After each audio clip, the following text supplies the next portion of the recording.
আসসালামু আলাইকুম, স্বাগতম আর একটি ভিডিওতে আপনাদেরকে। আজকে আপনাদের জন্য ছোট্ট একটা বিষয় নিয়ে আসলাম, ছোট্ট একটা ভিডিও।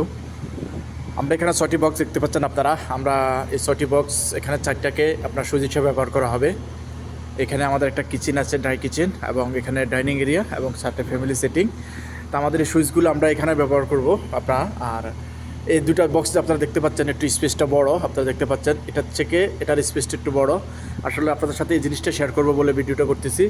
আপনারা দেখতে পাচ্ছেন আমাদের এই জিআই বক্সের সেন্টার থেকে এই জিআই বক্সের সেন্টার পর্যন্ত আমরা 15 সেন্টি স্পেস দিয়েছি, ঠিক আছে।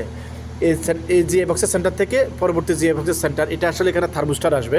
এসির যে কন্ট্রোল, এখানে আমাদের এখানে এসে দুটো এসি আছে, আপনার কি বলে লিভিং এরিয়া এবং ডাইনিং এরিয়া। তো দুইটা এসি থাকার কারণে দুটো থার্মোস্টার এখানে আসবে। তো আমি আপনাদের সাথে শেয়ার করার বিষয়টা হলো এটাই, আপনারা যখন বক্স লাগাবেন অবশ্যই এখান থেকে 15 সেন্টি স্পেস দিবেন এই বক্সের সেন্টার থেকে পরবর্তী বক্সের সেন্টার পর্যন্ত। তা না হলে পরবর্তীতে আপনারা যখন থার্মোস্টার লাগাতে আসবেন আপনার এই থার্মোস্টার সুন্দর হবে না। আপনি যখন বক্স লাগাবেন অবশ্যই আপনি খেয়াল করে সাইজটা দেখে নেবেন। আর যদি ভিডিওটা ভালো লাগে অবশ্যই আমাদের চ্যানেলটা সাবস্ক্রাইব করবেন আর লাইক শেয়ার করে পাশে থাকবেন। ধন্যবাদ সবাইকে।